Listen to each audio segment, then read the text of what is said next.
¿Qué tal? Buenas tardes, gracias a todos por venir a este evento de presentación del último libro de Juan Ramón Rayo, bueno, más que último, el más reciente, porque habrá más, en la Biblioteca de la Libertad, formato menor de Unión Editorial, una crítica a la teoría monetaria de Mises, un replanteamiento de la teoría del dinero y del crédito dentro de la Escuela Austriaca de Economía.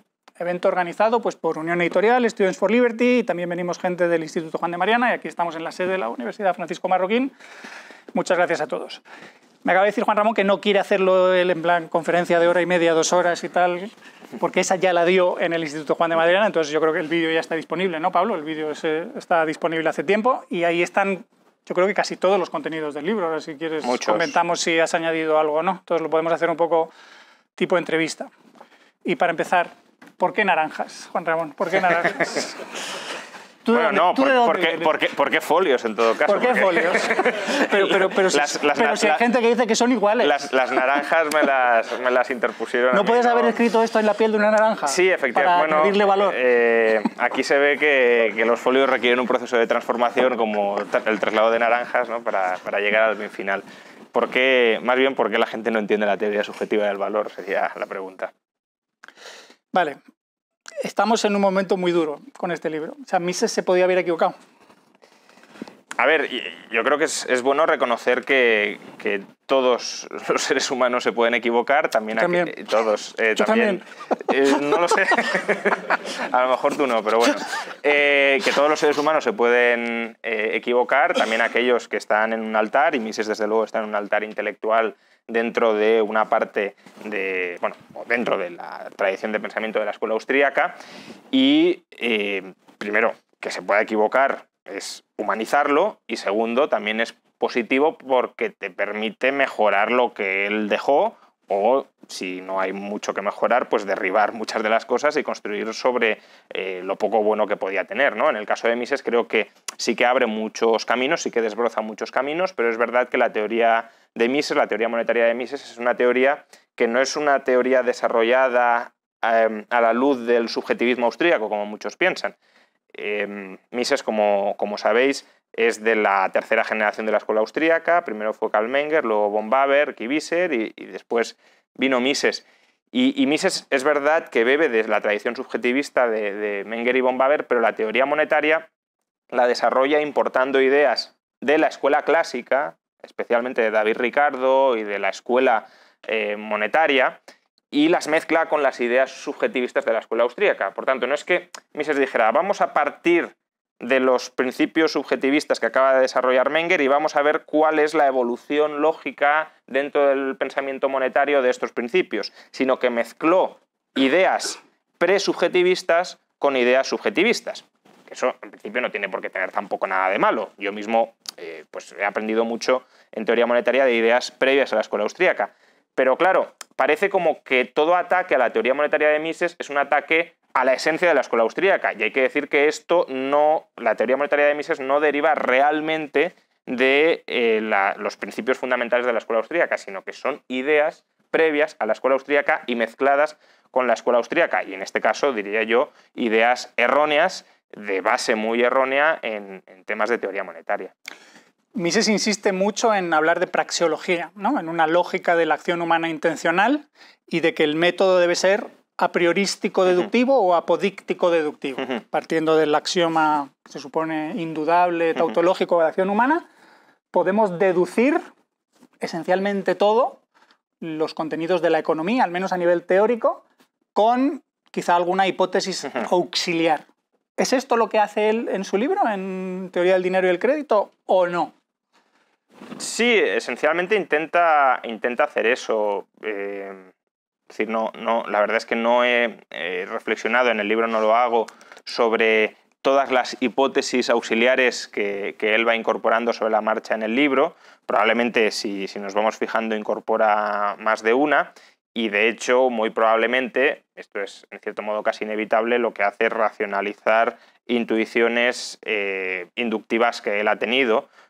por ejemplo, en materia del origen del dinero y del teorema regresivo, pues muy probablemente él no llegara a esa conclusión de manera exclusivamente apodíctica, sino que hiciera una reinterpretación de cómo fue la historia a la luz de ideas supuestamente subjetivistas o a la luz de, de querer justificar algo que no necesariamente es correcto. Y eso que no es correcto es que el dinero necesariamente ha de evolucionar en todas partes desde un activo real con origen no estatal.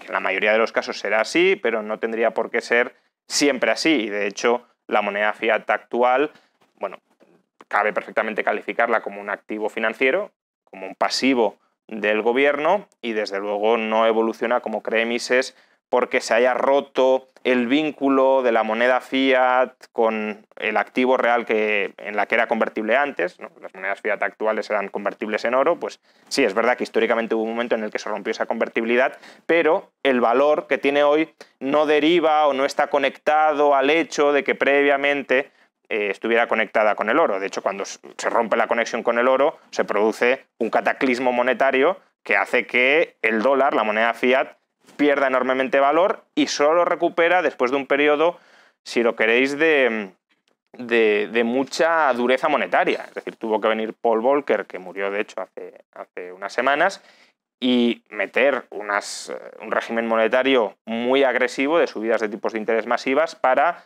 persuadir a los agentes económicos de que volvían al dólar.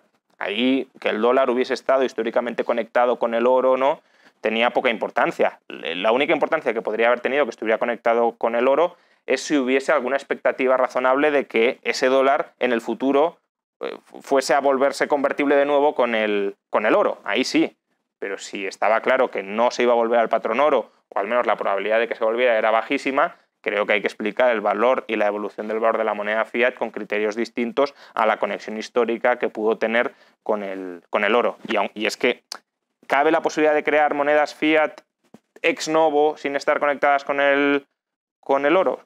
Sí, no será un buen dinero, será a lo mejor un equilibrio potencialmente muy inestable, pero no existe una imposibilidad. Y cerrarse a que todo el dinero tiene que haber evolucionado desde el mercado a partir de activos reales y más en concreto a partir de una demanda no monetaria previa, que sea un proceso muy razonable por el que pueda emerger el dinero, no significa que sea el único proceso a través del cual puede emerger los medios de intercambio. Vale, ya estás entrando en uno de los temas del teorema de regresivo del dinero que dejaba para más tarde, pero uno de los problemas que puede tener Mises quizá es que no tenga una visión financiera clara, lo cual a mí me sorprende. O sea, te lo planteo como hipótesis porque él se supone que en Austria trabajó en un organismo estatal de vigilancia de la coyuntura económica, imagino que estaban atentos al ciclo económico, y supongo que para eso tienes que tener conocimientos de contabilidad, finanzas, analizar balances de empresas, balances de bancos, pero igual o no lo conocía bien o no supo aplicarlo bien al caso del dinero y toda su obsesión por medios fiduciarios, si esto está respaldado en oro o no. Y incluso hay un problema con el propio libro, el propio título del libro, ¿no? Que la traducción es problemática, que si habla del crédito y los medios de intercambio, o cómo habría que traducir correctamente su libro. Correctamente es teoría del dinero y de los medios fiduciarios. Los medios fiduciarios para Mises son promesas de pago absolutamente seguras, es decir, sobre las que no pesa ningún riesgo subjetivo de impago y a la vista y pagaderas en dinero, ¿no? Ahí ya veo un problema. En este mundo no hay nada absolutamente seguro. Bueno, es decir, ya en su propia terminología hay algo uno podría que decir te lo creas. O sea, que subjetivamente percibes que no tiene riesgo. Claro. Crees que no tiene absolutamente ningún riesgo, ¿no? Es decir, una promesa de pago a la vista y segura, eso sería un medio fiduciario. Yo tengo una hipótesis, si lo queremos, sobre cómo interpretar la historia del pensamiento monetario. Esto no lo cuento en el libro, sí lo cuento en el prólogo contra la teoría monetaria moderna. Y es que una forma de clasificar los autores desde su prisma de teoría monetaria es en autores que consideran que todo medio de intercambio es reducible a un activo real e interpretan todos los medios de intercambio y quieren interpretarlos como si fuera un activo real. Otro grupo de economistas son aquellos que interpretan todos los medios de intercambio necesariamente como si fueran activos financieros. Ahí estaría la MMT y el keynesianismo, es decir, todo medio de intercambio es deuda en última instancia. Bueno, habrá deuda y habrá no deuda, ¿no? Y luego hay otros que afortunadamente sí que distinguen que hay medios de intercambio que son activos reales y hay medios de intercambio que son activos financieros. Bueno, uno de los pensadores que más claramente caía en esta confusión y reducía todo activo financiero a un activo real era David Ricardo, de quien he hablado antes, y he dicho que Mises cogía sus ideas y las transponía a la teoría austríaca. Ricardo venía a decir que el papel del minero de oro era exactamente igual al papel del banquero central, que los dos minaban, los dos creaban unidades de medios de intercambio y que el valor de una unidad de medio de intercambio no venía por la calidad de ese medio de intercambio, sino que venía por la cantidad que hubiese. Entonces, tú podías tener una moneda de oro absolutamente deteriorada, una moneda de oro absolutamente rascada, que si su número de unidades estaba limitado cuantitativamente, según Ricardo, conservaría su valor. Y claro, lo mismo con los billetes, ¿no? Si se restringía la cantidad de billetes en circulación del Banco Central a un número fijo, pues daba igual que fuera oro o no oro. De hecho, Ricardo era partidario del patrón oro, pero por motivos de limitación natural de la cantidad. Él decía, a mí me da igual que esto sea oro o no oro. La ventaja del patrón oro es que hemos tenido la suerte de que por un evento natural está limitado, con lo cual no hay que confiar en los políticos. Pero si tuviéramos políticos rectos que fueran capaces de limitar la cantidad de dinero que ellos imprimen, mejor el papel moneda, porque así nos ahorraríamos, decía él, los gastos financieros del Estado. Bueno, pues Mises coge estas teorías, bebe de estas teorías, y él también lo quiere reducir todo al análisis de los activos reales. Él quiere analizar la deuda, los activos financieros utilizados como medio de intercambio, como medio de pago, como si fueran un activo real. Y por tanto, no estudia lo que hay detrás de esos activos reales y lo único que analiza es si esos activos financieros están cuantitativamente limitados o no.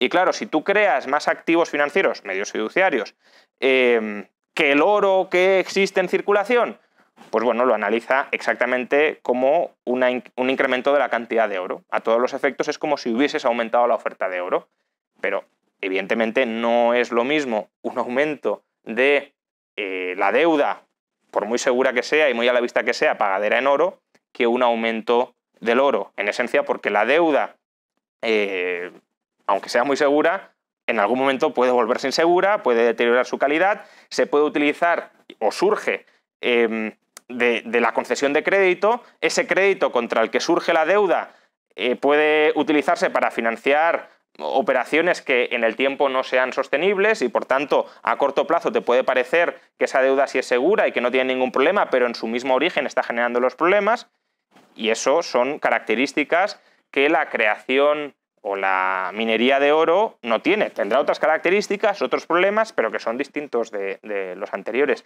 Y por eso en toda la obra de Mises se ve esa obsesión por decir no, es que los sustitutos monetarios perfectos, los medios fiduciarios, son bienes presentes, y él por bien presente en última instancia está queriendo decir activo real, porque esto hablar de bien presente y bien futuro es una clasificación problemática, no está muy claro, pero bien presente es un bien en sí mismo, un bien del que dispone el agente, es decir, un activo real. Y él insiste en que aunque los medios fiduciarios sean deuda, como son perfectamente, o sea, como son seguros y de pago inmediato, los agentes los tratan como si fueran activos reales. Y ahí, claro, y hay una trampa, porque uno podría decir, como he mencionado antes, bueno, pero es que a lo mejor en algún momento los dejan de tratar porque hay algún riesgo. Claro, y ahí él ya dice, no, pero entonces ya no son medios fiduciarios, ya dejan de ser medios fiduciarios. Entonces, es como una especie de petición de principio continuada, ¿no? De argumento circular continuado. Yo defino que esto es así porque es así, y si deja de ser así, eso ya no me concierne a mí porque ya está fuera.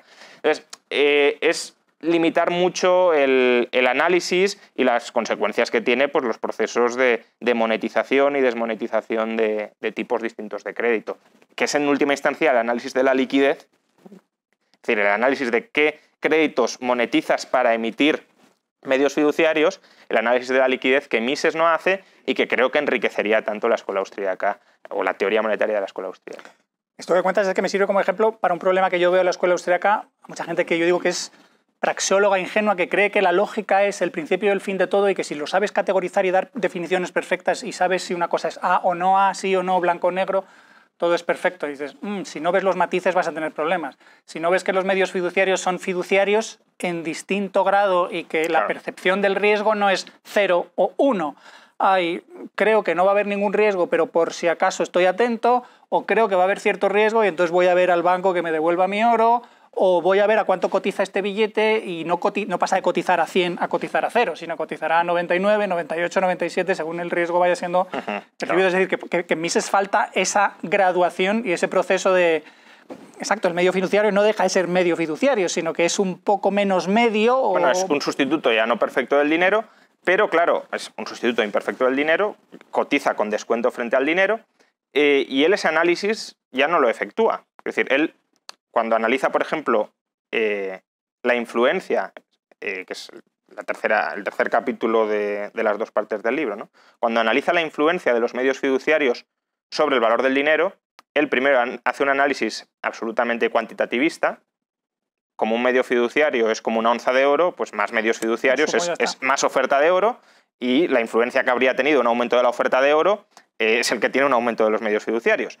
Él, de hecho, cuando analiza el valor del dinero, el dinero como activo real, es decir, el valor del oro, lo que viene a decir es, presumo que la demanda de dinero es constante y todas las fluctuaciones agregadas a gran escala del valor del dinero vienen desde el lado de la oferta, que eso es la teoría cuantitativa del dinero. Bueno, esto para los activos reales creo que es un análisis muy simplista, muy simplificador, muy pobre, pero es que para los activos financieros ya es un disparate absoluto, porque la demanda de activos financieros es una demanda tremendamente volátil. Justamente cualquier cambio en las percepciones de riesgo, en las demandas de liquidez de los activos financieros, trastoca toda esa estabilidad de los activos financieros y por tanto de los medios fiduciarios. Pero como decía, él, cuando hace el análisis de cómo afecta los medios fiduciarios al valor del dinero, dice, bueno, pues más medios fiduciarios, menor valor del dinero, porque hay más oferta de dinero, de sustitutos del dinero. Pero él se niega a considerar que la oferta de sustitutos imperfectos del dinero también afecte, por esa misma lógica, al valor del dinero. Vale que no afectará en un grado del 100%, porque no es un sustituto perfecto del dinero, pero sí afectará en un 70, en un 60 o en un 50. Es decir, si yo utilizo para pagar una letra de cambio, que él dice, no, eso no es un sustituto perfecto del dinero, por tanto no lo analizo. Y esa letra cotiza con un descuento, aunque sea del 5%, que ya sería un descuento muy grande para los patrones históricos. Bueno, pues yo estoy comprando, yo estoy demandando con esa letra, por tanto estoy influyendo sobre el valor del dinero. En lugar de utilizar dinero contante y sonante para pagar, lo estoy reemplazando por el pago en forma de letra. Por tanto, eso obviamente ejerce una influencia sobre la demanda de dinero, o si no quieres analizar la demanda, sobre la oferta de dinero. Y eso altera el valor del dinero y el índice de precios. Pero eso no lo toca Mises, porque él es un análisis del dinero y de los medios fiduciarios. Y todas las otras formas de crédito, que también son relevantes, incluso si coges su propio paradigma y simplemente abandonas la rigidez de solo de considerar esto lo omite. Que, por cierto, este es un problema que, de nuevo, ya os he comentado al principio, que él coge ideas de Ricardo y de la escuela monetaria. Esto es algo que también la escuela monetaria hizo. Y los autores actuales que se consideran herederos de la escuela monetaria, en general toda la escuela austríaca de carácter más ortodoxo, reconocen que la escuela monetaria falló en eso. Probablemente hayáis escuchado a Huerta de Soto criticar la ley de Peel. La ley de Peel fue una ley por la cual se obligaba a que los billetes del Banco de Inglaterra estuvieran 100% respaldados en oro, que es una ley que venía inspirada por la escuela monetaria. Fue el triunfo político de la escuela monetaria en 1844. ¿Y qué le critica Huerta de Soto a la ley de Peel? Que los autores de la escuela monetaria, que eran genios, dice, en muchas cosas, cometieron un error flagrante y fundamental, que fue olvidarse de los depósitos a la vista. Sí, tenían muy claro que los billetes de banco eran dinero, pero se olvidaron de los depósitos a la vista. Si solo hubiesen considerado que dinero era billetes y depósitos a la vista y hubiesen extendido el coeficiente de caja a todas las formas, o a esas dos formas de crédito, el problema se habría solucionado. Pero es que hoy los herederos de la escuela monetaria están cometiendo exactamente el mismo error, porque dicen dinero es el oro, los billetes y los depósitos a la vista, y todo lo demás no actúa como tal. No, todo lo demás puede llegar a ser incluso un sustituto perfecto del dinero. Es decir, sustituto perfecto del dinero es aquel que cotiza sin descuento frente al dinero, que cotiza su valor facial, pero es que incluso aunque cotizara con descuento, como he dicho antes, también ejerce funciones monetarias y lo que no puedes es olvidarte, lo que no puedes es desdeñar esas funciones monetarias que está realizando y su influencia sobre el valor del dinero.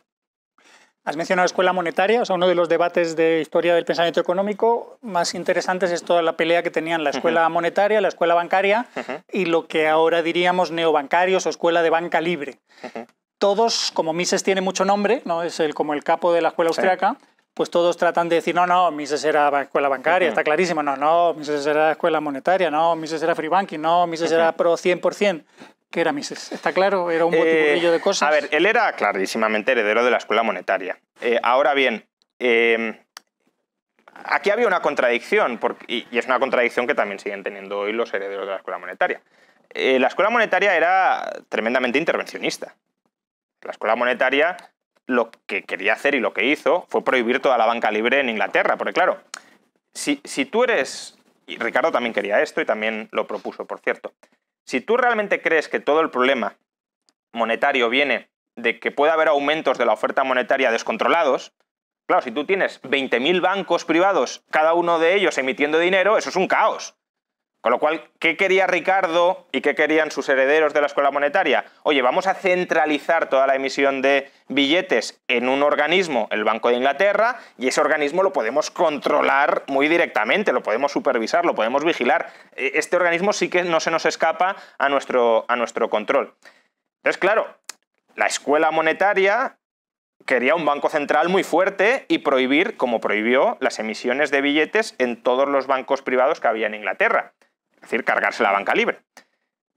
Claro, hoy los herederos de la escuela monetaria suelen ser partidarios de libre mercado, incluso anarcocapitalistas que no quieren ningún tipo de Estado, pero claro, lo cierto es que o la mayoría, no todos, había algunos economistas de la escuela monetaria que lo veían distinto, pero los tres grandes de la escuela monetaria, los tres referentes, eran furibundos estatistas. ¿Quiénes son esos tres? Pues Samuel Jones Lloyd, Robert Torrens y George Bart Norman, que bueno, este último, por cierto, es, no sé si era el bisabuelo o el tatarabuelo de Montagu Norman, que posteriormente en el periodo de entreguerras fue el gobernador del Banco de Inglaterra, años 20, años 30. ¿no? Estos tres eran partidarios de centralizar al máximo las emisiones en el Banco Central y de establecer una regla monetaria como la ley de Peel. Claro, eso a Mises le genera cierta tensión, entiendo yo, porque él es partidario de la libertad y muy contrario a la banca central, y sus referentes intelectuales son muy contrarios a la libertad bancaria y muy partidarios de la banca central. Entonces, él por un lado sí que tiene momentos en los que dice habría que prohibir las emisiones de medios fiduciarios para asegurarnos que no vaya a haber un descontrol monetario que genere ciclos económicos y que genere inflación, pero por otro, la solución, en cierto modo podríamos llamarlo, esto sería el first best, la prohibición de toda forma alternativa de crédito que no fuera el coeficiente de caja del 100%, pero como ve que esto es muy difícil y que no es realista, su second best políticamente realista para Mises es la banca libre. Y él cree que si hay banca libre, los bancos se autolimitarán, banca libre y en competencia, se autolimitarán únicamente para emitir certificados de depósito, certificados monetarios, y él sí que deja abierta cierto espacio para una mínima emisión de medios fiduciarios que pueda ser no distorsionadora.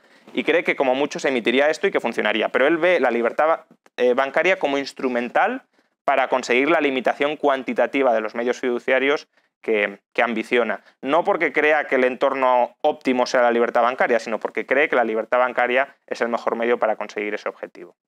Pero no sé dónde, pero hay un momento en que dice Mises que un banco que haga eso o que tenga eso como negocio, emitir billetes que realmente representen resguardos de custodia, es muy mal negocio.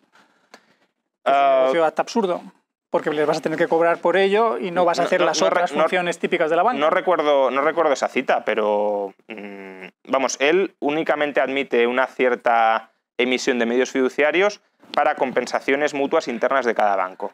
Esa elasticidad sí que dice que podría funcionar, aunque teme que sea muy fácil que se excedan a otras cosas y que vayan más allá. Y es ese espacio el que dice, bueno, si hay libertad bancaria, pues eso se autolimitará solo a eso, porque claro, ningún banco querrá emitir más de la cuenta porque entonces otros bancos se lo comerían vivo. Y ese espacio, ya digo, sí que le ve incluso efectos sociales potencialmente positivos.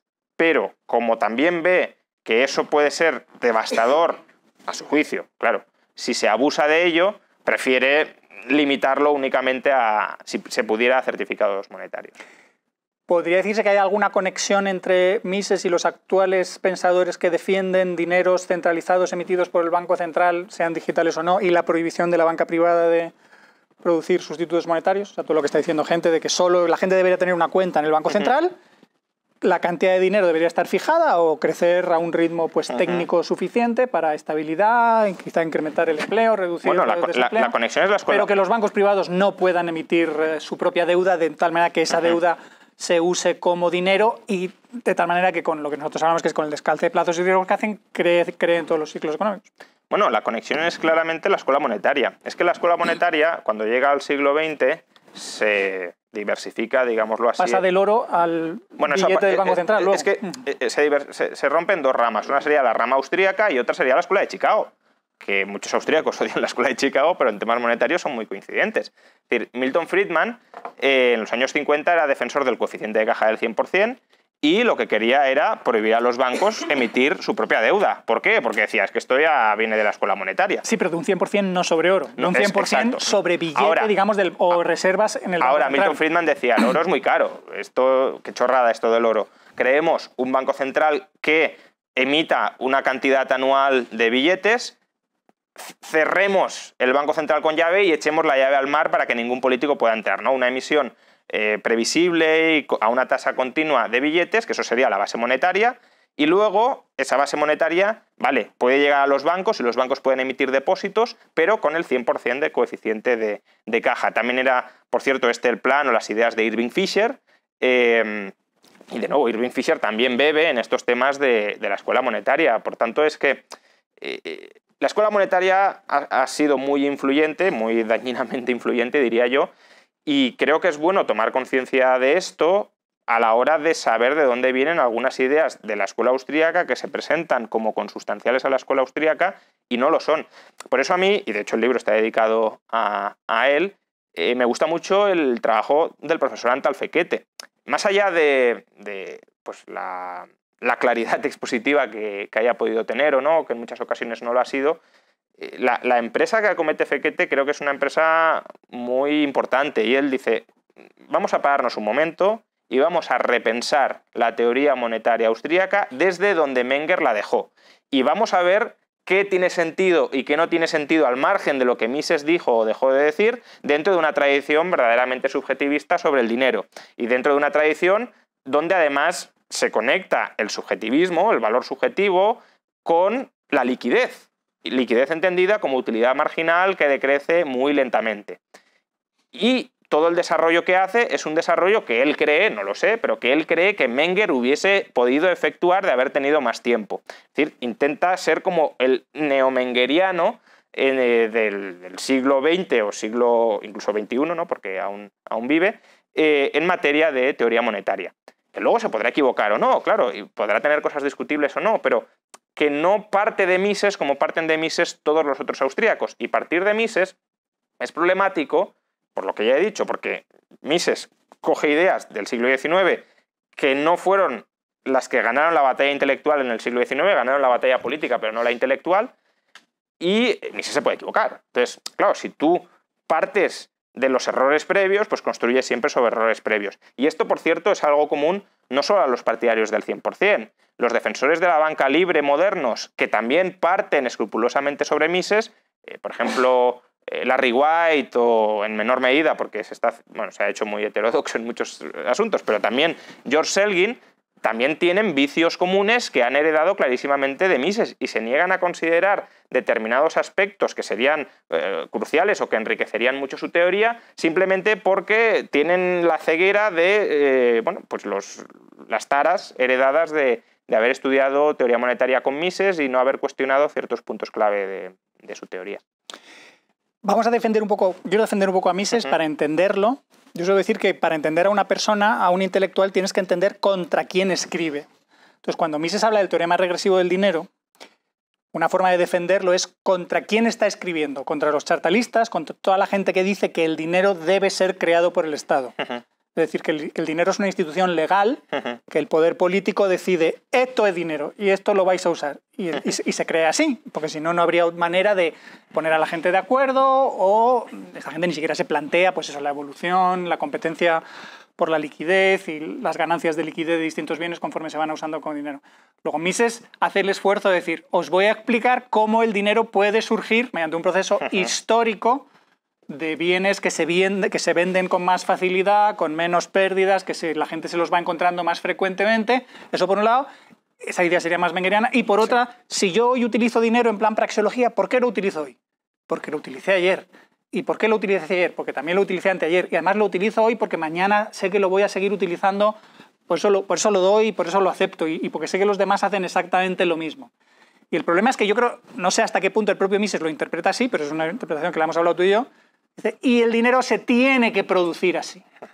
O sea que solo existe esa posibilidad. Sí, claro. Y lo que planteas en el libro que hemos hablado es que eso es una posibilidad, no una necesidad. Claro. Una posibilidad probablemente muy probable, es decir, que el dinero muchas veces haya surgido así. Pero si te empeñas en que el dinero tiene que surgir así, estás diciendo que Bitcoin es imposible, claro. O toda la gente, Robert Murphy y otros que intentan interpretar Bitcoin dicen, bueno, es que la gente empezó a utilizar Bitcoin como un juego, como un divertimento, como algo de coleccionista. Y dices, bueno, eso lo puedes interpretar así, pero es un poco forzado. Y dices, no, esto es un proyecto de dinero que está viendo a ver si funciona o no. Sí, bueno, aquí hay dos puntos. Uno, efectivamente, Mises escribe contra el chartalismo. El chartalismo en la época estaba representado por la figura de George Friedrich Knapp. Y yo sinceramente creo que casi nadie ha entendido a Knapp. Mises desde luego no lo entiende y la inmensa mayoría, vamos, el 99% de la gente que ha leído a Knapp creo que tampoco lo ha entendido. Yo tampoco entendía a Knapp porque además era complicadísimo de leer, pero a mí me encendió la bombilla un autor muy interesante que recomienda Fekete, que es Heinrich Ritterhausen. Y Ritterhausen, en un manuscrito que ni siquiera está publicado, está disponible en internet, pero bueno, es un jaleo, viene a decir que Knapp era libertario y que Knapp no explicaba una teoría estatal del origen del dinero, sino que explicaba una teoría privada sobre el origen del dinero. Y la verdad que si uno empieza a leer a Knapp, claro, esta interpretación parece muy absurda, porque el libro se llama La teoría estatal del dinero y el libro empieza el dinero es una criatura de la ley, entonces parece que claramente el chartalismo sea la teoría que explica el origen del dinero como una criatura del Estado. Pero claro, si uno sigue leyendo a Knapp, llega un momento que a mitad del libro dice, bueno, hasta ahora el dinero ha sido, bueno, la forma contemporánea de dinero que tenemos es una criatura de la ley. La forma histórica no lo fue. La forma histórica, de hecho, Knapp lo explica muy parecido a Mises, como una especie de teorema regresivo. Dice, y la forma futura no será una criatura del Estado, será una criatura de la banca. ¿Por qué? Pues porque las cámaras de compensación ya actualmente ya empiezan a crear formas privadas de dinero. Entonces, dice Knapp, hay que reinterpretar. Yo no sé si es que él, conforme fue escribiendo, fue cambiando de ideas y luego no quería reescribir, porque dice, hay que reinterpretar lo que he dicho al principio del libro, no como una teoría, no como que el dinero es una criatura de la ley estatal, sino de algún tipo de acuerdo contractual.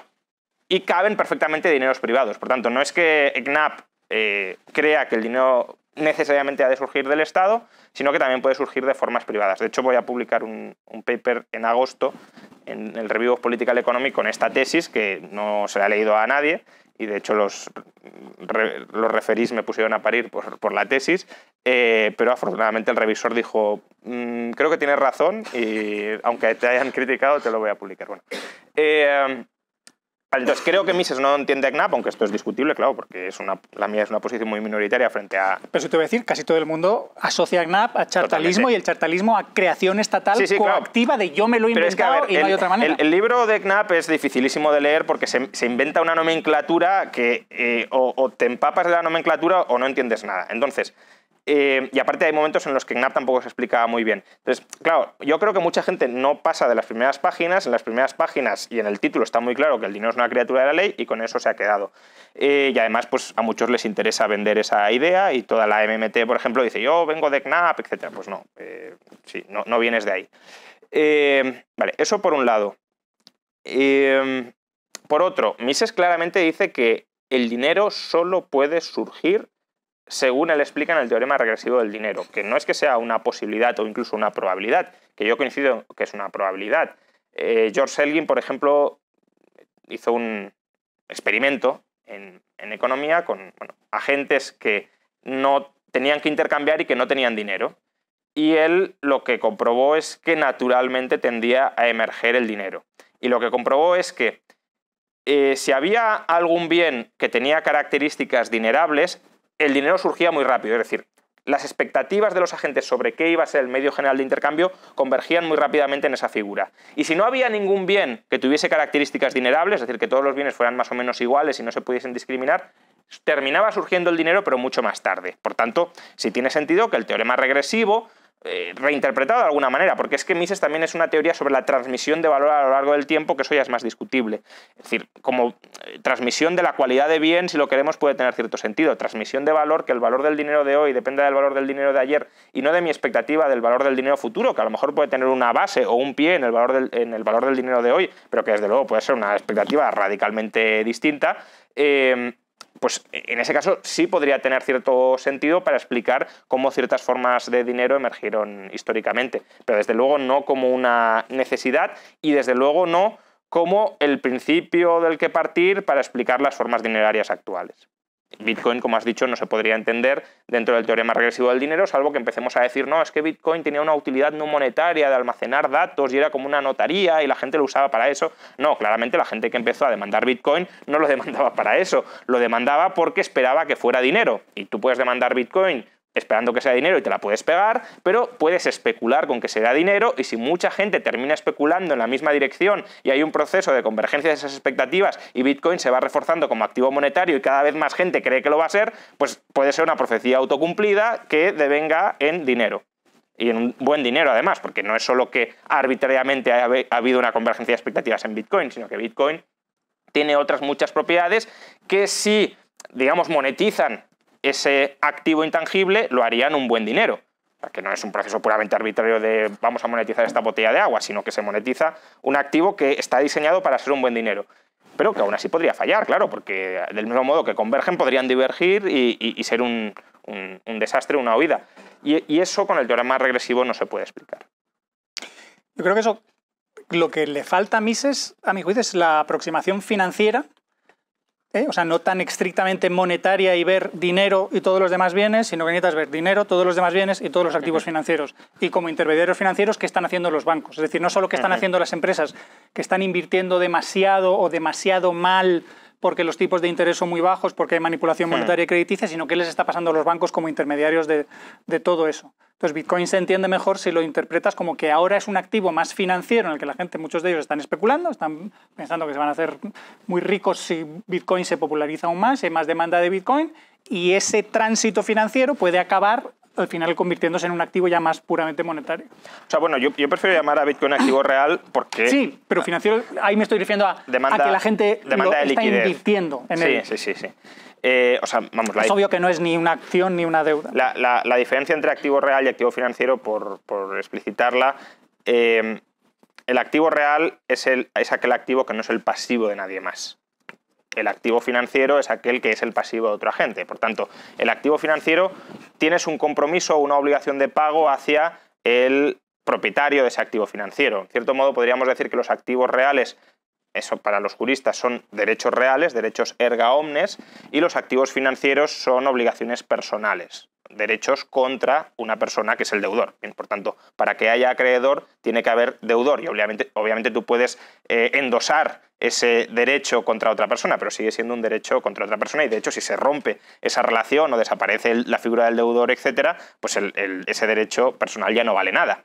Si una empresa quiebra, por ejemplo, pues los derechos contra la empresa son derechos residuales y tienen un valor liquidativo y se acabó.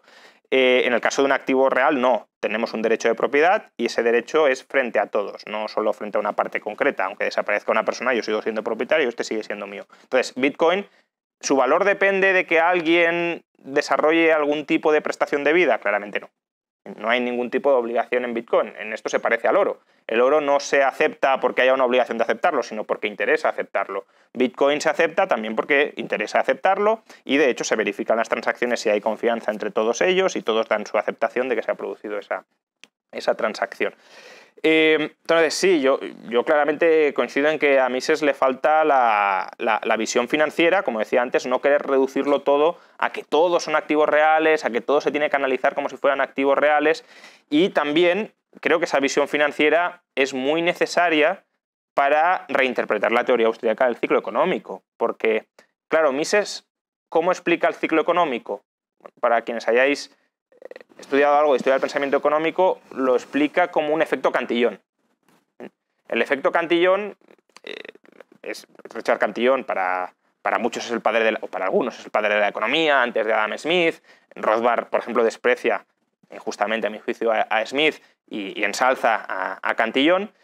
Y Cantillon lo que dice es que cómo se inyecte el dinero en la economía no es irrelevante para sus efectos finales. Que si el minero de oro, por ejemplo, extrae el oro y en lugar de ahorrar el oro lo gasta, pues los precios que aumentarán serán los de los bienes que demande el minero. Y claro, si el minero compra cabras, pues el dinero irá al cabrero y los bienes que demande el cabrero serán los que sucesivamente aumentarán, etc. En cambio, si el minero de oro, en lugar de gastarlo, lo ahorra, ese dinero irá al mercado de crédito, el mercado de crédito bajará el tipo de interés y eso incrementará la demanda de inversión. Por tanto, los procesos serán distintos según cómo entre el dinero en la economía. Y eso es una intuición muy importante. Es decir, obviamente hay que tener en cuenta no solo cómo, que esa es otra limitación del análisis de Mises, cómo el dinero se introduce en la economía, sino también cómo se anticipan, cómo otros agentes anticipan que ese dinero se esté introduciendo en la economía. Pero querer aplicar este razonamiento a la teoría del ciclo creo que es una simplificación de lo que en realidad sucede en el ciclo económico. Porque, claro, Mises dice, si los bancos crean medios fiduciarios y esos bancos fiduciarios van al mercado de crédito, puro efecto Cantillon, el tipo de interés, como si solo hubiese un tipo de interés en el mercado, se reducirá y la demanda de inversión aumentará a más largo plazo en relación con la preferencia temporal de los agentes que habrían ahorrado y habrían prestado activos, bienes presentes, dice él, en el mercado de crédito. Esa forma de interpretar el ciclo es, ya digo, tremendamente restrictiva, muy limitada, y en realidad creo que el ciclo hay que interpretarlo tampoco de una manera muy distinta a esta, ¿no? Pero desde una perspectiva más financiera. Es decir, entendiendo, primero, que desde un punto de vista real, desde un punto de vista de estructura productiva, el ciclo, efectivamente, como dice Mises, en esto sí tiene razón, es un desequilibrio entre el perfil temporal de los flujos de inversión, es decir, cuándo esperamos que la economía produzca bienes de consumo en distintos momentos del tiempo, y la demanda intertemporal de esos bienes de consumo, si el ahorrador está dispuesto a esperar más o menos a recibir esos bienes de consumo. Esa es la lectura real del ciclo, que está bien y es correcta hacerla, pero la lectura financiera Mises se olvida por completo, que es cómo se engendran estos desequilibrios reales más allá de supuestas manipulaciones del nivel del tipo de interés.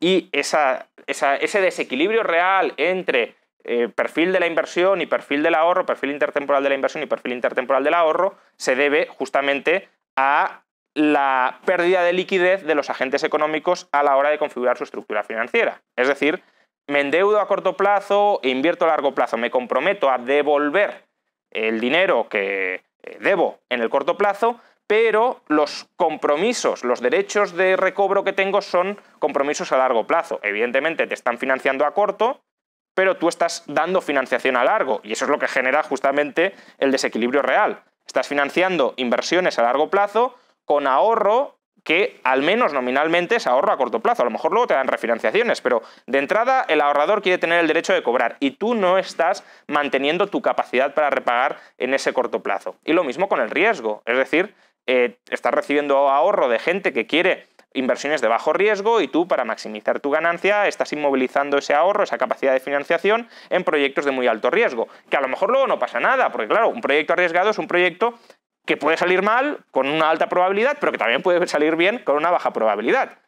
Entonces, si cae la moneda por el lado de que sale bien, pues el acreedor, a lo mejor sin enterarse, pues dirá, no ha pasado nada, porque yo he recobrado, etc. Pero ¿y si sale mal? Y si esta operación arriesgada se reproduce a gran escala en la economía, tendremos muy probablemente muchos proyectos que salgan mal, muchos ahorradores que no se han preparado, sus planes de acción no están preparados para absorber ese nivel de proyectos fallidos y, por tanto, si tú te has compuesto unas expectativas de futuro con unas expectativas de flujos de caja que tienen que llegar y no llegan, pues tienes que rehacer tus planes. Y cuando todo el mundo tiene que rehacer sus planes con respecto a los planes que se están plasmando en la economía, eso es el ciclo económico. Eso es la necesidad de que la economía se reajuste para adaptarse a las nuevas necesidades de los agentes. Y fijaos que es un proceso endógeno. Es decir, los intermediarios financieros están dando información o están empujando a los inversores a que tomen decisiones incorrectas o determinadas decisiones que son inherentemente incompatibles con las preferencias de quienes financian esos intermediarios financieros. Por tanto, no es que haya habido un shock externo como el coronavirus que cambie radicalmente la situación, sino que el propio proceso de intermediación se está haciendo mal y al hacerlo mal es muy normal que llegue a un punto en el que colapse y por tanto haya que reconfigurarlo porque se ha hecho mal desde el principio. Vale, pero solo un pequeño detalle. Hablas de endógeno.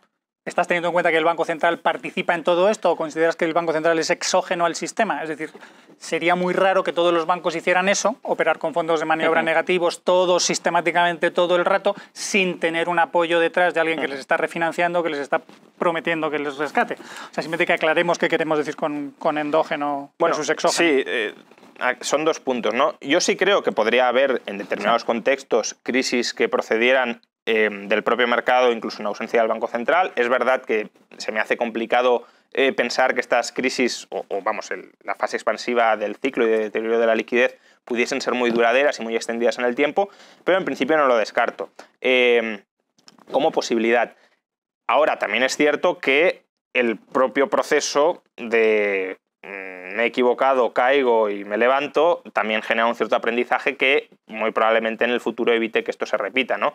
Henry Thornton, por ejemplo, que es el teórico monetario más importante de la primera parte del siglo XIX en Inglaterra, él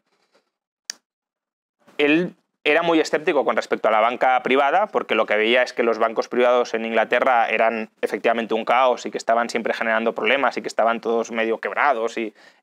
También porque las regulaciones impedían una adecuada capitalización de la banca privada. Pero bueno, él decía, esto es un despropósito. Dice, ahora, con el tiempo van a terminar aprendiendo. Porque claro, ya después de quebrar tantas veces ya se darán cuenta de lo que están haciendo mal. Entonces, yo no descarto que pueda haber, sobre todo ahora mismo, pues llevamos más de un siglo en el que los banqueros no tienen ni idea de las ideas básicas de la liquidez, porque la liquidez lo que entienden es tener acceso al Banco Central en última instancia y por tanto no saben cómo manejarse en un mundo donde la liquidez, o no sabrían cómo manejarse en un mundo donde la liquidez no la genere el Banco Central, pero desde luego sin duda aprenderían muy rápido después de darse varios tortazos y no ser rescatados. ¿Qué entiendo por endógeno? Hombre, endógeno es todo aquello que no contemples en el modelo. Entonces, yo el Banco Central sí lo meto en el modelo. Entonces, sí considero que el Banco Central es endógeno a mi modelo de explicar el ciclo. Lo que no es endógeno es, pues eso, el coronavirus, porque yo no tengo una teoría del ciclo económico basada en la aparición de coronavirus.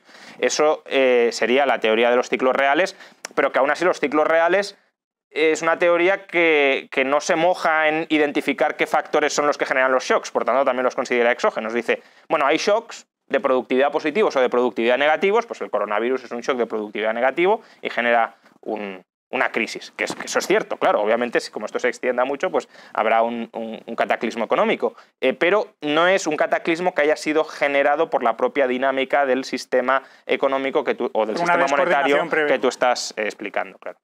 Es que, oyéndote cómo repasas, como Mises explicaba el ciclo, pues si no sabéis, yo no soy economista de estudios de económicas, yo soy de físicas y aprendí economía luego con los austriacos y finanzas un poco con la escuela del value y con lo que te he leído a ti, José Ignacio del Castillo, y Fekete, Selgin, toda esta gente. y te das cuenta de que la mayor parte de los economistas no saben finanzas, saben muy poquito de banca, quizá nada, y finanzas nada. En sus modelos el sector financiero es uno más y asumen que funciona. El dinero es un velo y lo que importa a ellos, claro, ellos insisten, fíjate en los precios relativos, en plan, no seas tan tonto de fijarte solo en un solo precio, los precios que importan son los relativos. Entonces están tan felices con su idea de los precios relativos están descoordinados, luego esto es lo que explica el ciclo, que no se van a fijar, ya, pero ¿quieres leer el balance de los bancos, a ver qué es lo que están haciendo? Y ver que lo que se están haciendo es convirtiéndose en cada vez más frágiles y una cosa que cada vez es más frágil eventualmente va a estallar, va a explotar. Es verdad que los precios están descoordinados, pero si no ves esa parte de los balances de los bancos y de cómo hacen el descalce de plazos, eso los meten cada vez en más líos, no vas a entender. No vas a entender el ciclo y quedarse en el efecto Cantillón. Es que hay gente que dice, bueno, el efecto Cantillón, ¿qué importancia puede tener? ¿Un 1% anual de distorsión de precios o cuánto? Sí, a ver, efectivamente, a ver, tú puedes estudiar la economía en equilibrio. Entonces, si estudias la economía en equilibrio, evidentemente lo que cuentan son los precios relativos, los precios de un bien con respecto a otro, y no te interesa tanto el proceso al equilibrio. Una de las razones por las que Keynes consiguió tanta fama fue porque dijo, no nos fijemos solo en eso, incorporemos también los desequilibrios que pueden originarse desde el lado del dinero. Y obviamente a partir de ahí los economistas sí han incorporado pues, rigideces de precios en términos de dinero y pues, otras fricciones que puedan dar desde el lado monetario, que puedan dar lugar a problemas de coordinación dentro de la economía. El problema es que, en efecto, toda la parte financiera y toda la visión de la oferta de dinero no como un conjunto dado o cerrado de activos, pues si definimos según M0 pues la base monetaria, M1 la base monetaria en circulación y los depósitos, etcétera, sino como un abanico relativamente elástico y cambiante de activos financieros. Toda esa parte no la han incorporado muy bien, no han incorporado bien los problemas de liquidez a la hora de efectuar transacciones y a la hora de poder pagar las deudas. En cierto modo, aunque estudian partes del desequilibrio en la economía, presuponen que muchos otros mercados están en equilibrio y que, por tanto, esos posibles desequilibrios en otras partes no afectan al desequilibrio que están estudiando. Esta es una crítica muy frecuente y muy correcta en economistas como Perry Merlin, que insisten en la necesidad de incorporar las finanzas en el análisis económico. Y vamos, estoy plenamente de acuerdo. Y es una pena que la escuela austríaca, teniendo... O sea, porque al final también, si tú estás dentro del mainstream, como que también tienes ciertas limitaciones o ciertos corsés de lo que puedes decir o de lo que no, de hasta dónde puedes salirte y hasta dónde no, de cuáles son tus líneas de investigación, que en parte te vienen marcadas por el consenso. Pero claro, la escuela austríaca, que vale, está fuera del mainstream y por tanto puede tener cierto oxígeno intelectual para plantearse retos muy distintos y para decir todo esto no me gusta y empiezo de cero o construyo a partir de aquí pero con bases sólidas, que no lo esté haciendo y que se dedique simplemente a repetir lo que dijo Mises y ni siquiera además intentando adaptar a Mises a los tiempos modernos, porque aunque el análisis de Mises sea equivocado, uno podría decir el sistema monetario que estudió Mises ya no tiene nada que ver con el sistema monetario que existe hoy. Por tanto, vamos a ver cómo podemos adaptar las enseñanzas, a mi juicio ya digo, equivocadas, de Mises a lo que existe hoy. Pero ni siquiera eso. Seguimos repitiendo o seguimos analizando el sistema monetario y financiero actual bajo el prisma del sistema monetario del siglo XIX. Que no digo que no sea interesante estudiarlo de esa manera porque es como entiendes cómo funciona la base del sistema financiero. Pero es que hoy hay muchísimas otras formas de proporcionar liquidez en el sistema financiero que los austríacos no estudian ni siquiera bajo el prisma de Mises, y eso obviamente es muy empobrecedor. Me dicen que nos quedan 5 minutos, no sé si te acuerdas tú de alguna idea que se nos esté pasando. Otra idea clave de Mises, esta yo creo que buena, es que es esencial que el dinero sea libre, porque el dinero en manos del Estado puede ser una catástrofe gigantesca. Si Mises es un gran crítico del socialismo, del intervencionismo estatal, pues en eso el defender el patrón oro es para que el Estado no pueda meter las manos o las meta de forma limitada, que haya una manera de salirse. Pero ¿hasta qué punto Mises solo dice eso para protegerte, pues, por ejemplo, de la inflación?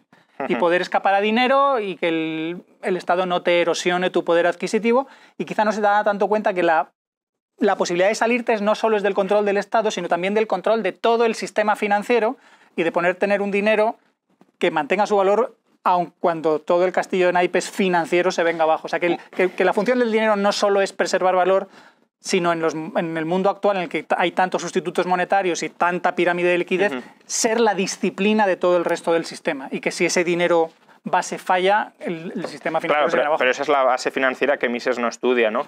Efectivamente, para Mises el dinero rígido es una garantía contra la inflación, entendiendo inflación de una manera amplia, porque claro, al final su teoría del ciclo también es una teoría derivada de la inflación, ¿no? Porque lo que estás haciendo es inflar el valor de los activos y eso es lo que hace bajar los tipos de interés. Por tanto, todo es aumenta la oferta monetaria, aumentan el precio de los bienes de consumo o aumenta el precio de los bienes de inversión. Si pasa lo primero, tenemos inflación de bienes de consumo, y si pasa lo segundo, tenemos ciclo económico. Todo es inflación. Pero efectivamente no tiene esa visión de disciplinar, de preservar, de posibilitar la coordinación de la liquidez de los agentes económicos. Una intuición de Fekete, bueno, una hipótesis, porque tampoco la desarrolla mucho, pero que creo que es muy, muy rica, es que él dice que hay dos formas de defender el patrón oro. Una teoría positiva del patrón oro y una teoría negativa del patrón oro. Ricardo, la escuela monetaria y por tanto también Mises, defienden o tienen una visión negativa del patrón oro. ¿Por qué defiendo yo el patrón oro? Por lo que impide hacer, por lo que restringe a los agentes en sus actividades. El patrón oro, te dirán, impide que haya inflación y lo defendemos para impedir que haya inflación. Y luego hay toda otra tradición de pensadores, sobre todo en el siglo XIX, la controversia bulionista, que defendían el patrón oro por motivos distintos. Ellos no decían defiendo el patrón oro porque impide que haya inflación. Decían defiendo el patrón oro porque la convertibilidad de los pasivos bancarios en oro es la única forma que yo tengo de orientarme a la hora de decidir cuánto crédito tengo que extender y cuánto no. Porque si yo no puedo convertir los pasivos en oro, estoy refinanciando continuamente, estoy obligado a refinanciar continuamente a los agentes. Entonces, una refinanciación continua de todo lo que esté financiando es el terreno abonado a malas inversiones. Claro, si a mí me financian y no me pueden dejar de financiar, pues ¿cuándo he cometido yo un error y cuándo me liquidan el error? Entonces, de hecho, un autor, Walter Boyd, en el siglo XIX, bueno, finales del XVIII realmente, decía la convertibilidad con el oro es como la brújula y el mapa que tienen los marineros para orientarse en el océano, que es una especie de antecedente del cálculo económico socialista aplicado al territorio monetario. Entonces, esta es una visión positiva del patrón oro, porque defiendes el patrón oro por lo que el patrón oro permite hacer, habilita a hacer. Te habilita a desarrollar la coordinación financiera, la coordinación de la liquidez de los agentes, más allá de si te protege contra la inflación o no te protege. Y este creo que es un problema insuficientemente reconocido a día de hoy en la gestión de la banca central y no reconocido, obviamente, por el mainstream en ningún sentido. No hay un consenso sobre qué tiene que hacer el Banco Central, acerca de cuál ha de ser la guía del Banco Central. Unos dicen, tiene que estabilizar el IPC. Vale. Y ahí hay una polémica sobre cómo definimos IPC y cómo no lo definimos. Otros que tiene que estabilizar los tipos de interés.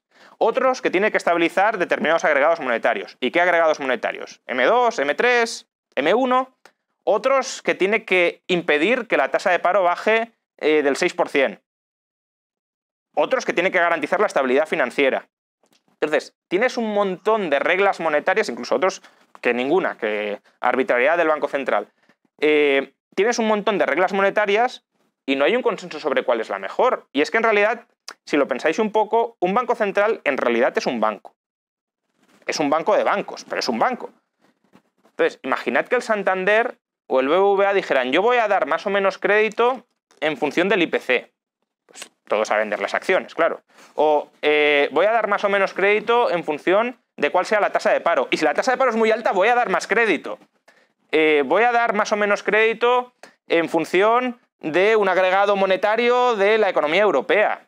¿No? Usted tiene que dar crédito o no dar crédito, o mejor dicho, a mí me gusta más utilizar el verbo, usted tiene que reconocer crédito o no reconocer crédito en función de la capacidad de pago del que le pide el crédito. Ya está. Si viene gente con mucha capacidad de pago, pues le da crédito, le reconoce crédito, si no, no.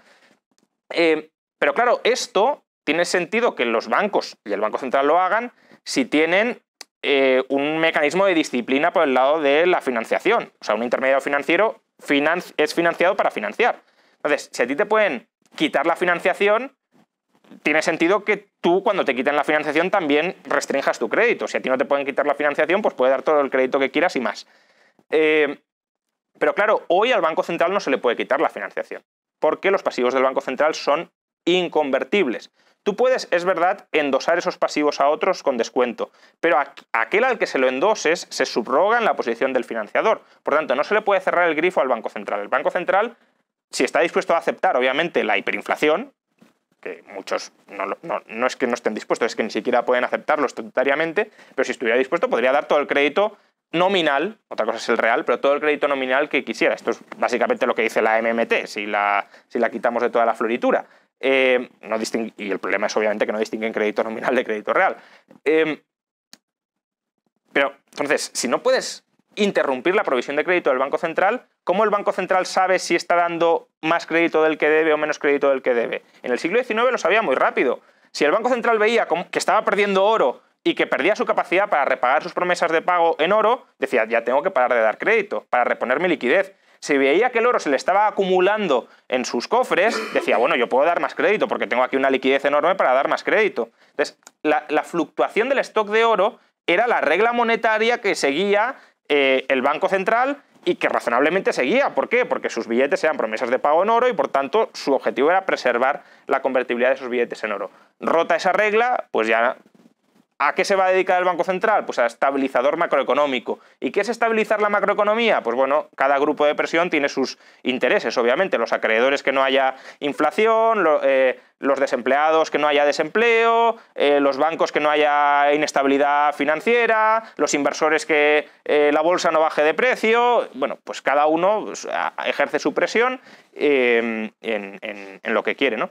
Entonces, creo que los bancos centrales hoy están ciegos sobre cómo estabilizar realmente la economía, porque primero no hay un criterio unificado de qué es estabilizar la economía, y luego tampoco sabes realmente si la estás estabilizando o la estás desestabilizando, porque la puedes estabilizar a corto y desestabilizar a largo, entonces tampoco lo sabes.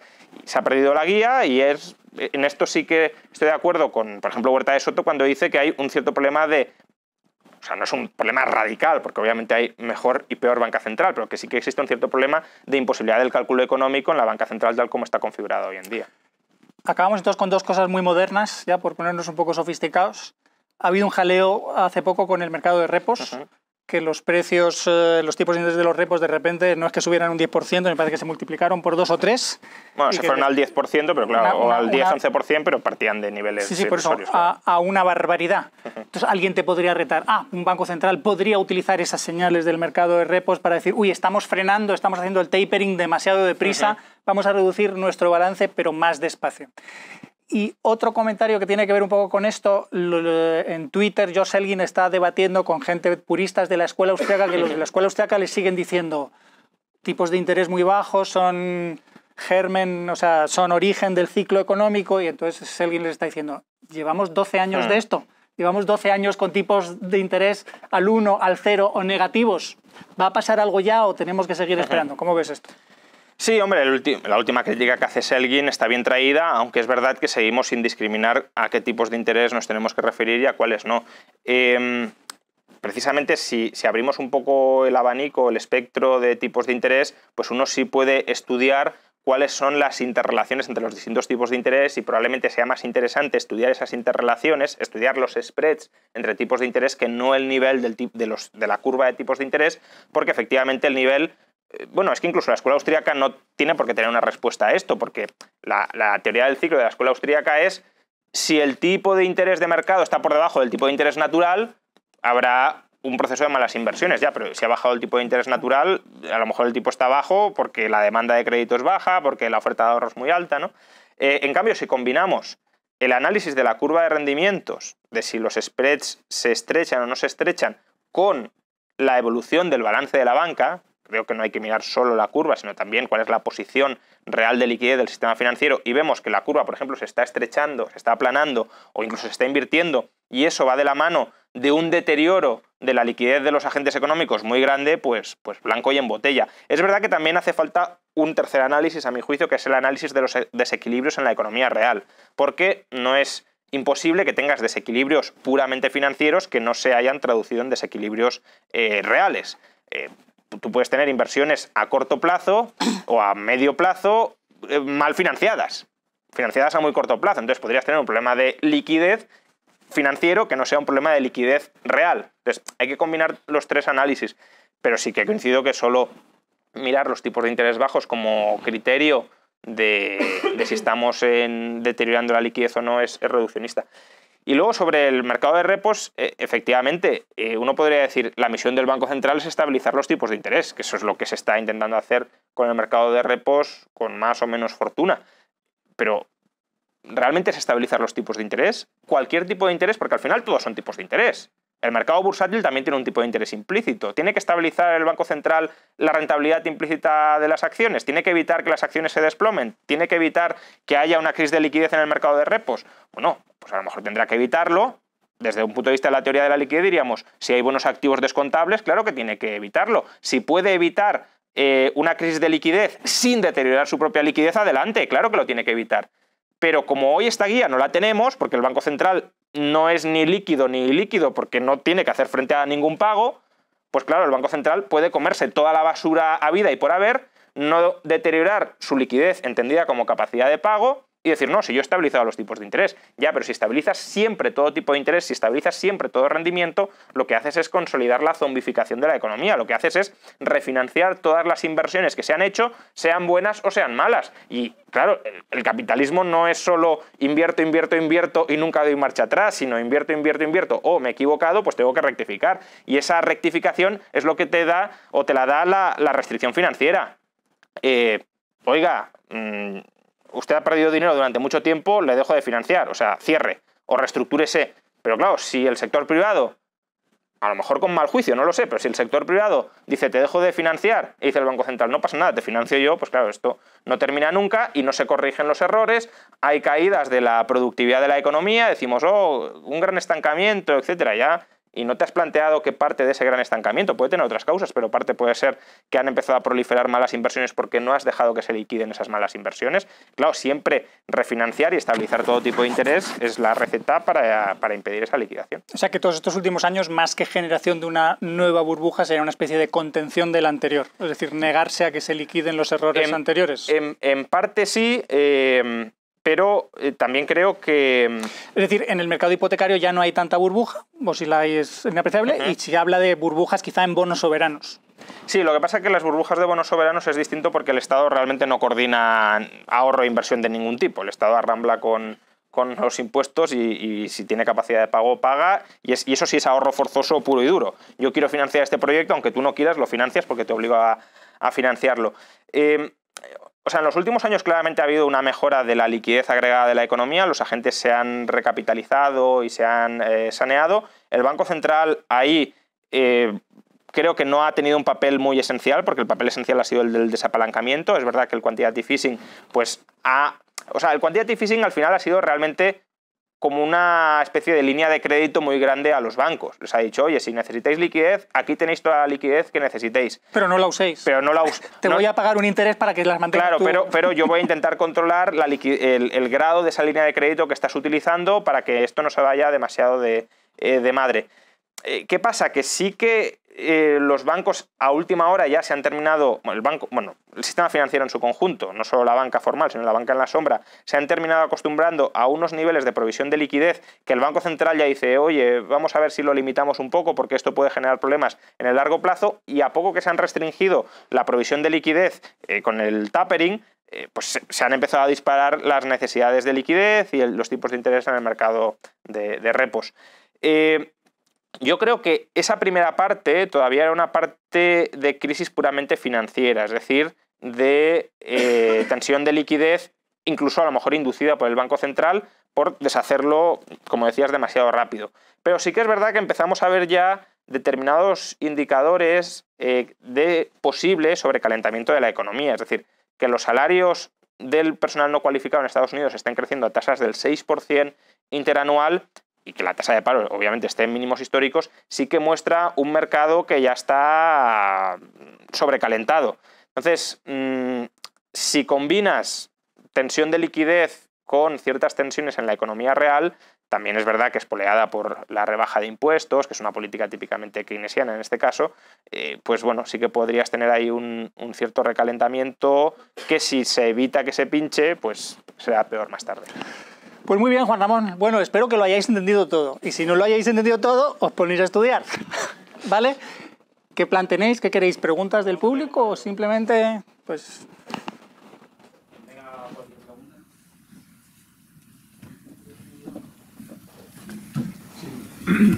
Al final en este libro lo utilizas también como medio un poco para exponer tus ideas actuales sobre teoría monetaria, teoría de liquidez y doctrina de las letras reales. ¿Existe actualmente alguna línea de comunicación entre keynesianos como Perry Merlin, que has dicho, ya no, a lo mejor, o sea, tienen conocimiento de la existencia de estas ideas ellos, o están familiarizados con la teoría de la liquidez, o saben que hay alguna convergencia, o hay autores que convergen con ellos?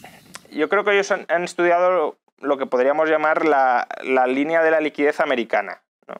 Porque o sea, yo esa parte no la he investigado tanto, y además me hubiese gustado preguntarle a Fekete, porque Fekete estuvo en Columbia y Perry Merlin está en Columbia, y todos los libros que saca Perry Merlin de autores que le han inspirado son autores de Columbia, y Fekete pues estuvo dando clase de matemáticas, pero cuando elaboró su teoría monetaria también la elaboró allí, o sea que muy probablemente leyó cosas que estaban allí, le inspiraron y luego lo mezcló con ideas austríacas o le inspiraron para reconstruir ideas austríacas y a partir de ahí surgió. No hay comunicación, estaría muy bien que la hubiera porque al final la interpretación que hacemos es prácticamente calcada, lo que, y ahí sí que la escuela austríaca creo que tendría mucho que aportar, lo que les falta a Perry Merlin y otros es la teoría del capital, esencialmente. Ellos no tienen una buena teoría del capital, o sea, ni siquiera la tienen, creo yo, porque si uno ve el curso de Perry Merlin en Coursera, no se plantea el problema de la coordinación intertemporal entre ahorro e inversión. Es verdad que él sí que dice que tiene que haber un cierto principio de rigidez para evitar pues, exuberancias irracionales, pero tampoco te define qué son esas exuberancias, porque al final, claro, si tú no crees que puede haber una descoordinación real, ¿por qué no dar siempre crédito de manera ilimitada? Es decir, ¿por qué no rige lo que Perry Merlin llama siempre el principio de elasticidad? ¿Por qué no elasticidad a tope? Y Merlin no es partidario de la elasticidad absoluta. Él dice, no, en algunos momentos sí que hay que aplicar el principio de rigidez.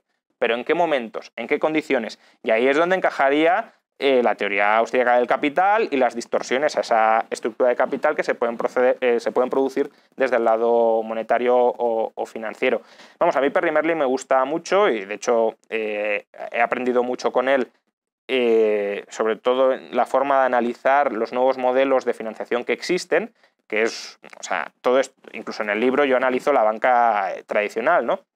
Porque creo que es la base al final, y Merlin también empieza así, para comprender pues, las finanzas. Pero es verdad que hoy hay una gran parte de banca que no es banca tradicional, que es banca en la sombra, que es banca a través de operaciones en el mercado repo, que es banca a través de fondos monetarios, y todo eso, y las transformaciones de crédito, tanto de plazo como de riesgo, que se efectúan no dentro del balance de la banca, sino con derivados financieros, que estructuran de una manera distinta el crédito base y que a través de esas estructuraciones distintas canalizan descalces de plazos y de riesgos que no aparecen en el balance, pero que están fuera de balance, y todo eso Merlin sí que lo estudia muy bien y además lo estudia a través de balances, que es una forma que a mí me resulta bastante intuitiva de razonar y bastante comprensible, y por tanto es un autor muy valioso, pero no estamos en comunicación. Bueno, podríamos estarlo, no lo sé, porque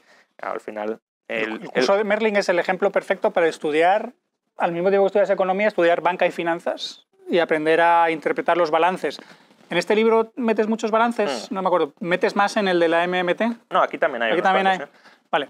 El de Juan Ramón de la MMT también tiene mucho análisis de balances. Pero fíjate cómo ideas muy parecidas llegas a conclusiones totalmente distintas con un pequeño cambio. Yo digo que es un curso de Merlin con solo dos errores. Uno, cuando está hablando del mercado y está en crisis, dice, no se puede permitir que haya precios no razonables. Luego el Estado o alguien tiene que intervenir para poner un suelo a los precios y que no sigan cayendo. Y esto lo dice creo que minutos después de que ha reconocido que sabe lo que es un value investor. Dices, el value investor es el que está ahí para recoger el suelo. Pues si no le dejas actuar, Y, no. Entonces la idea absurda de esto no es razonable. Y luego al final, cuando dice el Banco Central ya no tiene que ser un lender of last resort, ya tiene que ser un market maker of last resort. Es decir, se tiene que meter en el balance todo. Todo lo que el mercado no quiera o no esté dispuesto a negociar, se lo tiene que meter el Banco Central. Nosotros le decíamos, pues es todo lo contrario. Ahí, no por defender a Merlin, pero es verdad que hay muchas cosas fuera de la teoría, digamos, o como teorías complementarias, pues esto de agentes irracionales, bienes públicos, externalidades que pueden condicionar todo esto. Vamos, yo de hecho veo muy factible tener incluso una línea, digamos, de teoría de la liquidez, porque además la teoría de liquidez la escuela neobancaria con teoría del capital austriaco, que perfectamente podría ser con otro tipo de cosas compatibles con una defensa de la banca central. Sí, pero entonces al Banco Central le estás dando cada vez más poderes. Lo que decía Juan Ramón, teorías del Banco Central y qué tenía que hacer. Ahora está haciendo una más a todo lo que tenía que hacer. Además, ahora tiene que ser participante en los mercados financieros y lo que los mercados financieros no hagan, que lo haga él también. Porque Merlin y una tradición post-keynesiana más keynesiana de ver, bueno, los agentes actúan irracionalmente, al final viene la gente del Value Investor porque los agentes están actuando mal y él es el que lo está viendo bien. Si esa figura la puede suplantar el Estado, pues lo veo como algo positivo. De hecho, un Value Investor que está haciendo algo positivo porque es un empresario que está entrando ante una ineficiencia del mercado. Sí, pero, o sea, yo esa parte la entiendo y creo que sí que... No, que sí que podría caber esa defensa, pero necesitas especificar con qué límites, que eso es lo que no hace Merlin. Es decir, Claro, pero el Banco Central actuará de dealer hasta cuándo y hasta qué punto. Claro, o sea, si admitimos que hay teorías que no analizan los fallos de mercado, también podemos admitir Sí, que claro, en este caso que él no está analizando eso en concreto, que debería hacerlo, pero que igual si lo hace podría llegar a tener razón o podría tener un coste. Sí, pero que él creo que ve más o menos claro el riesgo de deflación excesiva y querer frenar esa deflación de crédito, pero luego es un poco a la inversa de lo que hacen los austríacos, ¿no? Los austríacos entienden bastante bien el problema de la inflación, no solo como precio de los bienes de consumo, sino también como distorsiones en la estructura real, y luego, en cambio, en la deflación no. Merlin ve más o menos, intuye los problemas de la deflación, no solo de precios, sino de descoordinación económica grave y de desempleo, etcétera, pero luego, en el lado de la inflación, parece que solo ve el lado de los precios y no de las distorsiones reales que se producen. Sí, por eso es lo que he dicho. Entonces, que uno puede comprar lo que tú dices de, bueno, si los agentes son irracionales, hace falta regulación preventiva de esas irracionalidades, incluso también un dealer of last resort que evite colapsos graves del sistema, pero tendrás que decir hasta aquí. No me puedes decir no, y este agente lo puede hacer absolutamente todo. Porque si no, no existe el propio principio de disciplina. Insisto que Merlin dice que es razonable en algunos casos, pero claro, ¿en qué casos es razonable? ¿Solo cuando hay inflación muy alta? Yo también entiendo a Merlin, pero vamos a ver, es como todas las burocracias. No esto ha salido mal porque no teníamos suficiente poder. Dennos más poder. Siguiente crisis. Es que no teníamos suficiente poder. Dennos más. Entonces, el Banco Central ha pasado de ser un mero gestor, de un banco de bancos que guardaba su tesorería de oro y punto, y que ya Bagehot dice, y esto es un accidente del sistema y no debería haber sido así, y mira lo que se ha convertido y solo proponen que siga creciendo. En vez de volver para atrás, volver para atrás. Además hay limitaciones. Es que, insisto, tú puedes decir, vale, ese es un paso razonable ya, pero ponle límites, porque si es un paso... Tibio socialdemócrata. Bueno, pero que entiendo la línea argumental, pero lo que no entiendo es que no... O sea, que el que plantee que esto hay que seguir haciéndolo, que no diga y hasta dónde y hasta cuándo, ¿no? Claro. De hecho, muchas veces, a veces creo que desde esta línea se habla de que debería haber banca libre, porque los bancos históricamente, digamos, se pueden hacer una especie de cárcel, salvarse entre ellos, comprarse y tal, para evitar precisamente ciertas crisis que solo pueden hacer endógenamente, pero que allí mismo tienes problemas, porque entre ellos también pues, va a haber política, va a haber agencias de unos y otros y tal. Yo no sé hasta qué punto, por ejemplo, vosotros defendéis ese tipo de cosas cuando tenemos ciertos cambios tecnológicos que hacen que ya ni siquiera tengamos que tener un patrón oro. El día de mañana podemos tener a una gente con oro, otra gente con Bitcoin, otra gente con tal. Históricamente no ha pasado. Ya, pero ahí tienes problemas de tipos de cambio que son importantes a considerar entre dineros diversos. Hasta cierto punto tú puedes tener, o sea, ahora mismo tenemos agentes emitiendo promesas de pago en Bitcoin, pero potencialmente podemos tener sistemas paralelos. Sí, claro, pero que ahí no tienes una coordinación plena. Mira el jaleo que hay si me tengo que el Banco Europeo tenga que decidir la deuda de qué países compra y en qué condiciones, o qué otros colaterales acepta. Pues imagínate el momento que ya se meta en todo el mercado, dice, bueno, a ver qué deuda descuento y con qué tipo de descuento le aplico, y entonces un sector dirá, ¿y por qué a mí este? ¿Y por qué a mí no? ¿Y por qué a mí sí? ¿Por qué a mí tan caro? ¿Por qué a mí barato? O sea, al final el dinero es una forma de comunicación económica y, claro, distintos dineros son distintos lenguajes y genera fricciones. Obviamente tú puedes traducir, pero la traducción nunca es perfecta y además tienes cambios muy drásticos en el lenguaje que no se coordinan inmediatamente y que a lo mejor algunos agentes no pueden absorber. Y ahí, ¿qué haces, no? Pues alguien se come la pérdida, que ese es el problema de los tipos de cambio flexibles, que los tendrías también si tuvieses promesas en distintos patrones. Que a lo mejor es más eficiente eso que otra cosa, pero que eso también tiene sus problemas y por tanto también hay fuerzas en otra dirección. Bueno, reconocer que para mí el tema monetario es de lo más difícil para mí en el tema económico. Yo me pregunto simplemente cuál sería el paradigma ideal desde principios de la libertad sobre cuál, quizá no el origen, sino el reconocimiento del dinero. ¿Podemos ahora aquí mismo decir que las hojas de papel es dinero y comúnmente asimilar que eso es dinero y luego extenderlo? ¿Cuál es lo ideal, respetando los principios de la libertad, de creación de dinero o de no creación quizás, sino de un consenso?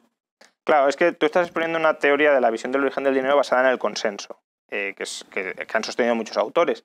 Muchos autores, pues como una especie de contrato social monetario, ¿no?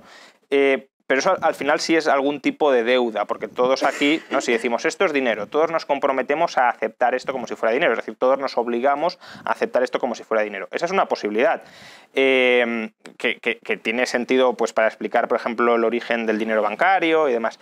Pero también cabe la posibilidad de que utilicemos algo porque creamos que los demás lo van a utilizar, no porque nos hayamos comprometido, sino porque todos reforzadamente creamos que los demás lo van a utilizar. Entonces, si todos lo creemos y todos lo creen que lo creemos, etcétera, se genera una convergencia de expectativas muy fuerte, un equilibrio nice, si lo quieres, del que nadie tiene mucho incentivo a desviarse, porque pues lo mismo que el lenguaje que decía antes, tú ahora no tienes incentivos a ponerte a berrear palabras que nadie entienda, tú tienes incentivos a que nos entendamos, pues con el dinero lo mismo, ¿no? Que uno dijera, yo ya no acepto esto porque no quiero aceptarlo y para oponerme al consenso, pues te quedas tú fuera y no puedes cooperar.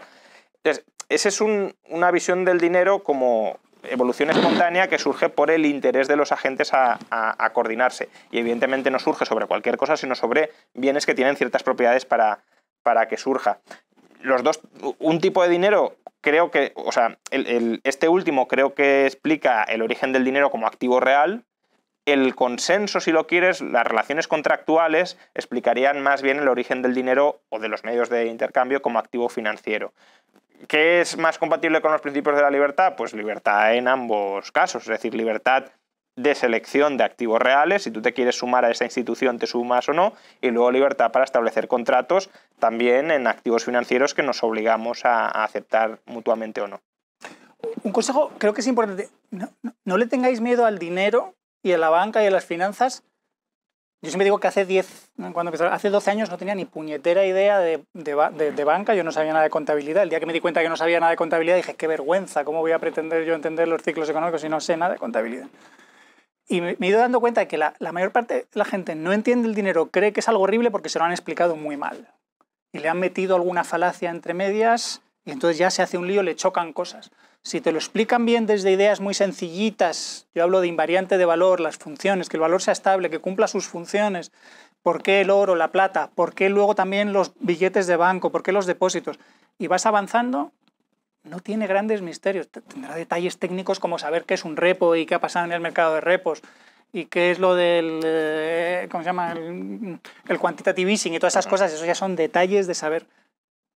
Pero no es para tener tanto miedo, ir poco a poco. Bueno, Keynes, que era un elitista de cuidado, decía que solo una persona entre 1 millón sería capaz de entender la teoría monetaria, ¿no? Pero obviamente él creía que la entendía.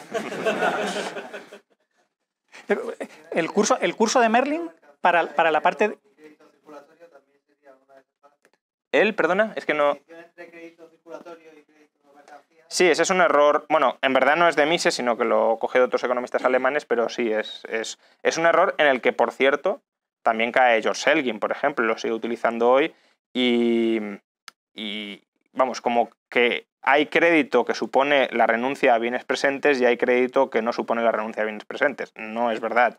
Todo crédito supone transferir la disponibilidad sobre bienes presentes, porque es que si no, si yo te doy capacidad adquisitiva que tú no ejerces, ahí no hemos dado ningún crédito, al menos real, ¿no? Entonces, todo crédito es en última instancia un crédito sobre la disponibilidad de bienes. Díselo a los 100%istas, esto no les entra. De hecho, quiero decir, cuando yo te doy financiación, tú utilizas esa financiación para comprar bienes. Y si transfieres, por ejemplo, una promesa que yo tengo, o sea, yo me obligo a pagarte a ti y tú se la transfieres a otro, ese es mi nuevo acreedor. ¿A ti quién te ha financiado realmente? ¿Yo que te he dicho, te prometo que te daré o que te doy financiación? ¿O te está financiando el otro cuando recibes el bien y el otro se convierte en mi acreedor y se subroga en tu posición? Bien, si esa persona no tiene el bien, tú no puedes realmente utilizar el crédito para nada. Salvo para pedirme a mí que te pague, pero si te pago también en bienes. O sea que tiene que ser en bienes sí o sí. Además de los errores para los dos, ¿veis alguna cosa fuera de la teoría monetaria que también haya tenido errores Mises? Sí, bueno, muchas. Pero bueno, o sea, no, tendría que hacer un listado. Yo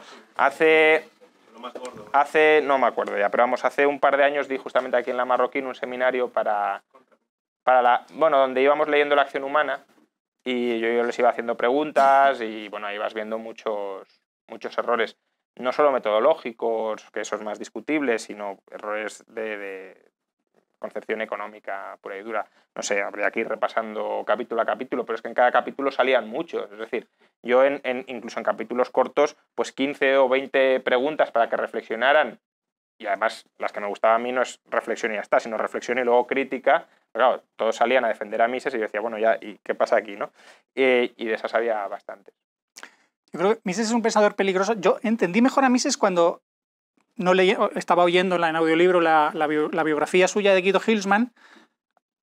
Antes de escribir La acción humana, la escribe porque sale de una depresión muy fuerte. Es decir, no tengo éxito en la vida, nadie me hace caso, yo creo no sé si estaba ya casado, no. Y entonces de repente hace lo que hacen muchos pensadores y filósofos, buscar una roca a la que agarrarse. Y la roca a agarrarse es como el pensamiento axiomático, lógico, deductivo. Entonces como que se inventa la praxeología. Y se agarra a eso y nunca sale de eso.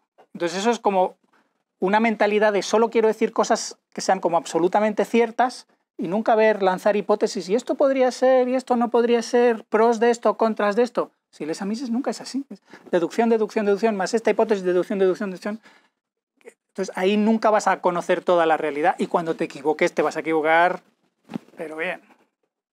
Me sorprende lo que digas de lo de la depresión de Mises, que no he leído la biografía de Tupac, pero Mises era muy conocido y era bastante influyente, vaya, en la economía, al menos. Todo el mundo quiere más. No, pero aparte cuando se va a Estados Unidos, que la acción humana la escribe en Estados Unidos, no lo olvidemos. Entonces, efectivamente, y tiene sentido que se deprimiera porque efectivamente en Viena lo era todo y en Estados Unidos casi no tiene dónde caerse muerto, ¿no? Entonces, que alguien pase de tanto a tan poco y además como que también él decía que era un cronista de la decadencia, porque es que además también le tocó vivir una época en la que todo el sistema político en el que creía se vino abajo. El orden liberal en el que él nació y creció es que se derrumbó con el comunismo y con el fascismo. Entonces, claro, tú vives en Viena, en un orden liberal que te gusta, que es el que defiendes, donde eres muy reconocido socialmente, y pasas 20 años huyendo de los que te están persiguiendo y además, cuando ya te estabilizas, no te conoce nadie en un país que no habla tu idioma, no lo olvidemos. Es decir, Mises se va a Estados Unidos con 60 años y tiene que... Y la acción humana la escribe en inglés, no la escribe en alemán. O sea, tenía el National Economy, pero que eso podría ser un borrador de la acción humana, pero la acción humana la escribe en inglés. Entonces, tiene que familiarizarse con un idioma que no es el suyo, sin que lo conozca nadie, en un mundo que no es el suyo, pues como para no deprimirte. no es tanto la depresión emocional que también, sino la depresión intelectual de si no estoy teniendo éxito, me lo debo replantear todo y buscar una roca sólida y empezar de nuevo y construir algo que no me puedan criticar y que me tengan que decir esto es verdad. Vale, pues... Vale, pues gracias, que ahora hay firmas y esas cosas, o saludos o no, no sé.